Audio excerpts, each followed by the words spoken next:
عليكم ورحمة الله وبركاته. وعليكم السلام ورحمة الله وبركاته.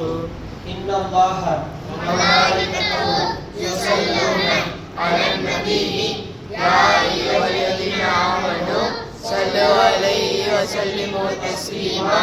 اللهم صل على سيدنا مولانا محمد وعلى آل سيدنا مولانا محمد وبارك وسلم عليه. நீங்க எல்லாரும் சேர்ந்து சொல்லுங்க. பிள்ளைங்களை தொழு வச்சிருக்காங்க. பாரக்கல்லாஹ் சொல்லுங்க.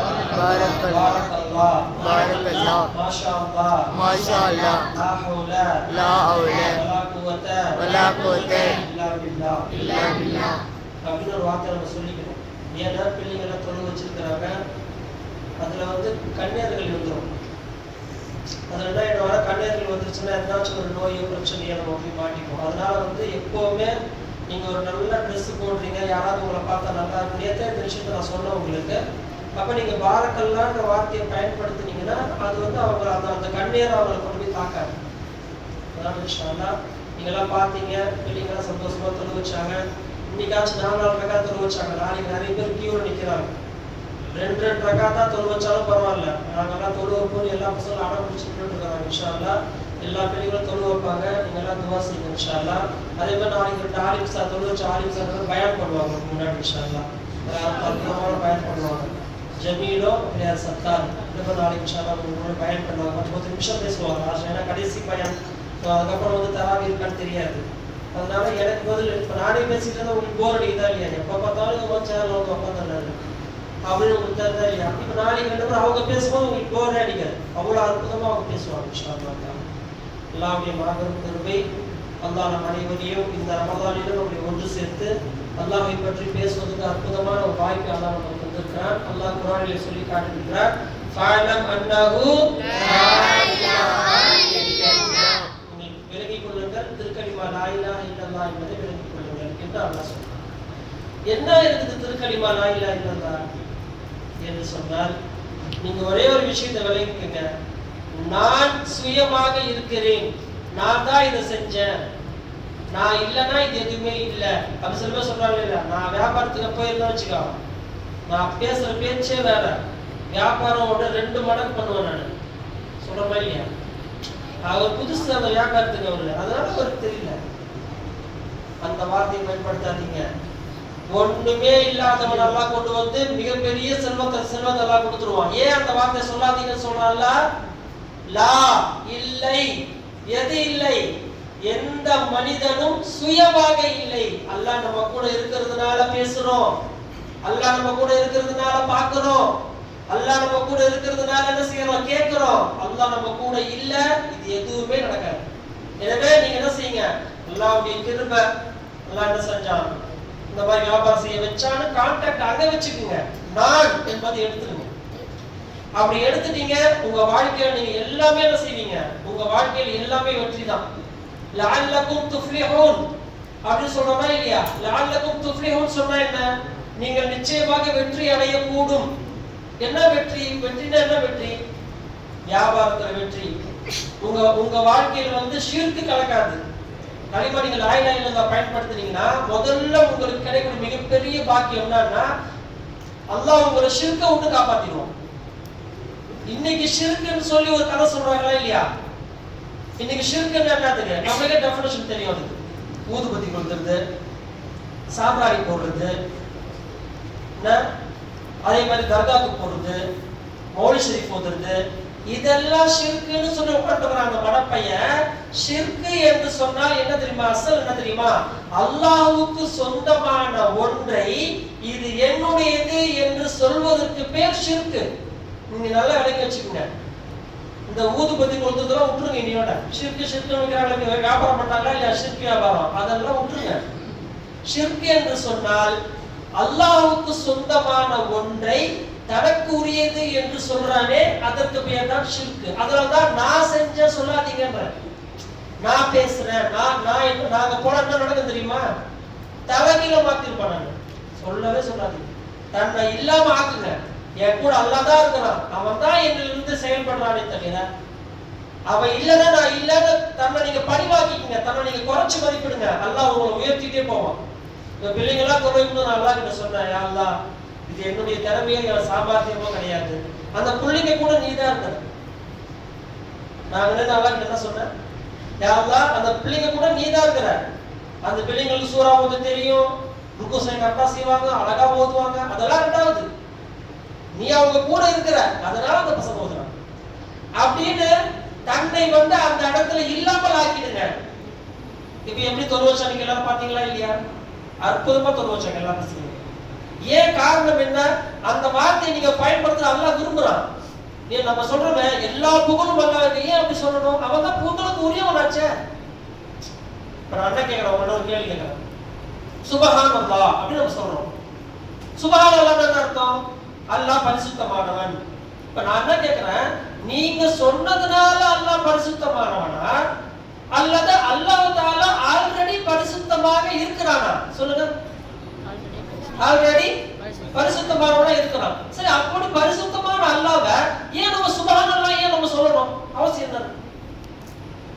இப்ப நாம சுபஹானல்லாஹ் அப்படி நம்ம சொன்னதுனால அல்லாஹ் பரிசுத்தம் ஆயிட்டானா? இல்லையே, அவன் தான் பரிசுத்தமாகவே இருக்கிறான். அப்ப என்ன அர்த்தம்? சுபஹானல்லாஹ் என்று நீங்கள் சொல்வதனால், நான் சொல்வதால் என்னுடைய கல்வி பரிசுத்தமாகும், உங்களுடைய கல்வி பரிசுத்தமாகும். தவிர அல்லாஹ் பரிசுத்தமானவனாகத்தான் இருக்கிறான். அதுல எந்த மாற்று கருத்துமே இல்லை. அல்ஹம்துலில்லாஹ் அப்படின்னு நம்ம எல்லாம் சொல்றோம். சரியா? எல்லா புகழும் அல்லாஹ்விற்கே. ஏற்கனவே புகழுக்குரியவனாக இருக்கிறானா, இனிமேதான் அவனுக்கு புகழ் வந்து சேரணுமா? புகழுக்குரியவனாகவே இருக்கிறான். அப்ப நீ என்ன அல்ஹம்துலில்லாஹ் சொல்றான்? அல்ஹம்துலில்லாஹ் அல்லாஹ்க்கு தேவையே இல்லையே. சரி, நான் கேட்கிறேன், 100 வருஷத்துக்கு முன்னாடி எங்க போனோம்? நம்ம எல்லாரும் அல்லாஹ்வுக்கு அல்ஹம்துலில்லாஹ் சொன்னா எங்க போனோம்? 100 வருஷத்துக்கு முன்னாடி நம்மள இருந்தோமா? இல்லையே. சரி, 100 வருஷத்துக்கு பிறகு நாம எல்லாம் அல்ஹம்துலில்லாஹ் சொல்றதுக்கு இருப்போமா? அப்ப நீங்க விளங்கிக்கீங்க, அவன் அல்லாஹ் என்பவன் ஆல்ரெடி புகழுக்கு உரியவனாக இருக்கிறான். ஏன் அவன் புகழுக்கு உரியவன் தெரியுமா? இது நம்மள இருந்து எல்லாத்தையும் செஞ்சுட்டே இருக்கிறோம். அவன் தான் ஒவ்வொரு துறையில அவன் எக்ஸ்பர்ட்டா அவன் தான் இருக்கிறான். யாரு? அல்லாஹ் தான் எக்ஸ்பர்ட்டா இருக்கிறான். நான் சொல்றேன்ல, இந்த அன்னைக்கு முதல்ல வந்து பசங்க பிரைஸ் வாங்க போயிருந்தோம். அப்புறம் அபூபக்கர் பேச சொன்னாரு, நாங்க இந்த துறையில எங்களுக்கு தெரியாது, இதுல வாட்சி சம்பந்தப்பட்ட ஒருத்தர் இருக்கிறாரு, அவர் வந்து வந்தாருன்னு சொன்னா நல்லா அதுல எக்ஸ்பர்ட், அவருக்கு தெரியும் எந்த கடனால குறைச்சு கொடுப்பாங்க அப்படின்னு தெரியும் சொன்னார். இப்ப நம்ம என்ன சொல்றோம், இவர் இந்த துறையில எக்ஸ்பர்ட், சூப்பரா அவர் என்ன செய்வாரு, அழகா பேசி பேசி வாங்குவாரு. இதெல்லாம் பேசுறோமா இல்லையா? இப்ப நாம என்ன கொண்டு வரணும் தெரியுமா? உங்கள்ட்ட யாராவது இவர் அப்படிப்பா அவர் இப்படிப்பா அப்படின்னு உங்கள்ட்ட சொன்னாங்கன்னா நீங்க என்ன கொண்டு வரணும் தெரியுமா? அவரில் அல்லாஹ் தான் அதை இருந்து செய்கிறான். எப்படி குர்ஆன் ஆயத்தை அல்லாஹ் சொல்லி காட்டுறான், வகுன்னா ஃபாயிலின், நான் தான் அதை செய்தேன் என்று அல்லாஹ் சொல்றான். இப்போ மனுஷன் என்ன சொல்றான், நான் செஞ்சேன்றான். அல்லாஹ் என்ன சொல்றான், நான் செஞ்சேன்றான். யார் சொல்றது ஏத்துக்கிறது? அல்லாஹ் சொல்றதான் ஏத்துக்கணும். ஏன்னா அவன் தான் உண்மையில நம்ம கூட இருக்கிறான். அதுதான் கலிமா சொல்லி கொடுக்குது. லா இல்லை, இன்னாது இல்லை. நம்ம கிட்ட இருக்கக்கூடிய எந்த திறமையோ சாமர்த்தியம் எந்த சிருஷ்டியும் சுயமாக இல்லை, அவன் தான் இருக்கிறான், அல்லாஹ் தான் இருக்கிறான். அப்ப அந்த திருக்கலிமாவை நீங்கள் விளங்கி கொண்டால் முதல்ல உங்களுக்கு கிடைக்கக்கூடிய பாக்கியம் என்னது? ஷிர்கை விட்டும் அல்லாஹ் உங்களை பாதுகாக்கிறான். அது போதுமே. ஷிர்கை விட்டு நீங்க நீங்கிட்டாலே உங்களுக்கு அல்லாஹ் தரது மிகப்பெரிய பாக்கியம் என்ன? ஷிர்க் மட்டும் போயிருச்சு. அதுதான் அல்லாஹ் விரும்புறான், என்னுடைய அடியாக்க எந்த ஷிர்க் வரக்கூடாது அப்படின்னு. அல்லாஹ் செய்யறான், தர்காவுக்கு போவாத அப்படி சொல்றானா? அது அர்த்தம் கிடையாது. ஷிர்க்னா என்னுடைய, இப்ப சொல்றல, நான் ஒரு 100 ஏக்கர் வாங்கி போட்டுக்கிறேன், இவன் சொல்றான். யாரு? மத்த சொல்றான், அங்க ஒரு கோவளத்துல எனக்கு ஒரு 2-3 சென்ட் இருக்குது, அங்க ஒரு 2-3 கிரவுண்ட் இருக்கு எனக்கு. டேய் எங்க ஆச்சு பாரு, உட்காந்து சம்மடி விடும். எப்படி? அது மனுஷன் சொல்றான், என்ன சொல்றான், நான் 2 சென்ட் இடம் வாங்கி போட்டுருக்கிறேன், 2 கிரவுண்ட் இடம் வாங்கி போட்டுருக்கேன். இப்ப என்ன ரேட் போகுது தெரியுமா? 2 கோடி சொல்றமா இல்லையா? இப்ப அல்லாஹ் சொல்றான் குர்ஆன்ல, என்ன சொல்றான் தெரியுமா? இன்னல் அர்த லில்லாஹி, நிச்சயமாக பூமியானது அல்லாஹ்வுக்கு சொந்தமானது. யூரிசுஹா லிமன் யஷா, யாருக்கு நான் கொடுக்கறனோ, யார் நான் நாடுகிறனோ அவனுக்கு அந்த பூமியை நான் வாரிசாக ஆக்குவேன். இப்ப பூமி யாருக்கு சொல்றான்? சொந்தம் சொல்றான்ல, தனக்கு சொந்தம்ன்றான். மனுஷன் என்ன சொல்றான், எனக்கு தான் சொந்தம். சரிப்பா, இப்படி சொந்த வீடு வச்சிருக்கிற, ஒரு 10-20 வருஷத்துக்கு முன்னாடி, ஒரு 100 வருஷத்துக்கு முன்னாடி அங்க நீ வச்சிருக்கிற அந்த வீடு, அப்ப யாருக்கு சொந்தம் அந்த வீடு? அப்ப எந்த இல்ல, எங்க தாத்தாவே இல்ல அப்போ 100 வருஷத்துக்கு முன்னாடி. கரெக்டா? அப்போ அந்த பூமி என்பது உனக்கு சொந்தம் அல்ல என்பதை நீங்கள் விளங்கிக் கொள்ளுங்கள். நான் என்னது என்று சொல்லக்கூடிய எந்த மனிதனும் இந்த உலகத்தில் இழிவடைவான். நான் என்னது என்றதை விட்டுருங்க. நான் இல்ல, அவன் அவனது என்று நீங்கள் சொல்லுங்கள். அதுதான் தௌஹீதுடைய உச்சகட்டம். அவன் அவனது, இதுதான் தௌஹீத். ஷிர்கை விட்டு பாதுகாக்கக்கூடியது. அங்க பேசிட்டு இருந்தீங்கன்னா மைக் அங்க கொடுத்துருவேன். அபூபக்கரை கொடுத்துருவா, மைக் கொடுத்துருவா.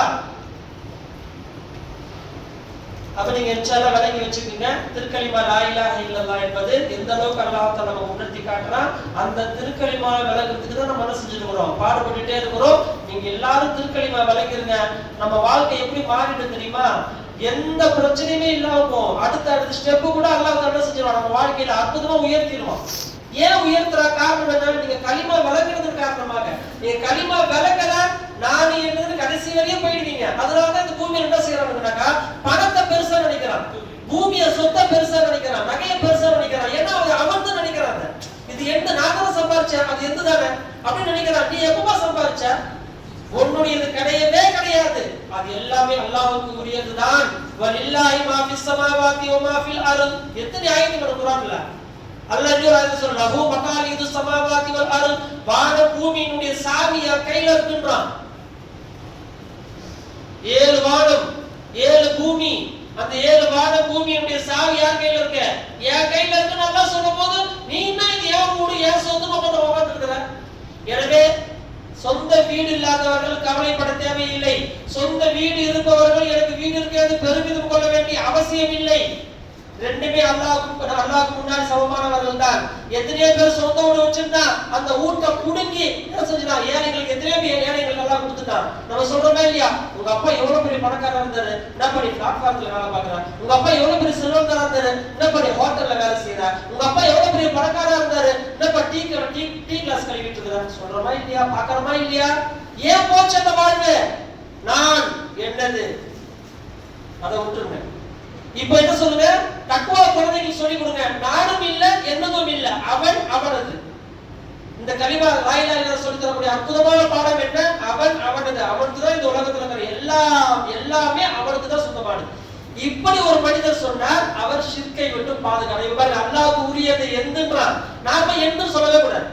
அல்லாஹ்வுடைய கிருபையில அல்லாஹ் எங்களுக்கு கொடுத்து வச்சிருக்கான். இப்ப நம்ம சொந்த வீடு நம்ம என்ன சொல்றோம், சொந்த வீடு தான் சொல்லணும். ஆனா அது சொல்லும் போது ஒரு அதப் இருக்கு, ஒரு ஒழுக்கம் இருக்கு. என்ன சொல்லணும்? அல்லாஹ்வுடைய கிருபையை அல்லாஹ் எனக்கு இது கொடுத்துருக்கான், அல்லாஹ்வுடைய கிருபையில எனக்கு கால் கொடுத்துருக்கான், அல்லாஹ்வுடைய கிருபையில எனக்கு அற்புதமான வாழ்வு கொடுத்துருக்கான் என்று கான்டாக்ட் அல்லாஹ்வோட திருப்பி விட்டுருங்க. உங்களை பார்த்து அல்லாஹ் சந்தோஷப்படுகிறார். அதுதான் திருக்கலிமா. லா இல்லை, எது இல்லை, எந்த சிருஷ்டியும் சுயமாக இல்லை. சிருஷ்டினா படைப்பு, நாம எல்லாம் சிருஷ்டி படைப்பு, அல்லாஹ்வுடைய படைப்பு. நாம யாருமே சுயமா இல்ல, அல்லாஹ்வை கொண்டுதான் இருக்கிறோம். நாம யாருமே என்ன செய்ய முடியாது. ஒரு கை அசைவதாக இருந்தாலும், ஒரு விரல் அசைவதாக இருந்தாலும், 2 உதடுகள் அசைவதாக இருந்தாலும் அல்லாஹ்வுடைய நாட்டமின்றி என்ன செய்யாத உதடுகள் அசையாது. அல்லாஹ் சொல்லி காட்டுறான். என்ன சொல்லி காட்டுறான்? 2 உதடுகள் நான் உங்களுக்கு தந்தோமே. எப்படி? ஐனைனி வலிசானம் வஷஃபத்தைன். 2 கண்களை கொடுத்தேன் உங்களுக்கு, 2 உதடுகளை கொடுத்தேன், ஒரு நாவை தந்தேன். எதற்கு? அந்த கண்ணை கொண்டு என்னை பார்ப்பதற்காக. இந்த சூரத்துல இவங்க கூட அல்லாஹ் தான் இருக்கிறான். நீங்க பார்க்கிறதுக்கு தான் உங்களுக்கு கண்ணு கொடுத்துருங்க, Facebook பார்க்கிறதுக்கு கண்ணு கொடுக்கல. இந்த சூரத்துல என் குழந்தையுடைய சூரத்துல அல்லாஹ் தான் இருக்கிறான், என் மனைவியுடைய சூரத்துல அல்லாஹ் தான் இருக்கிறான்.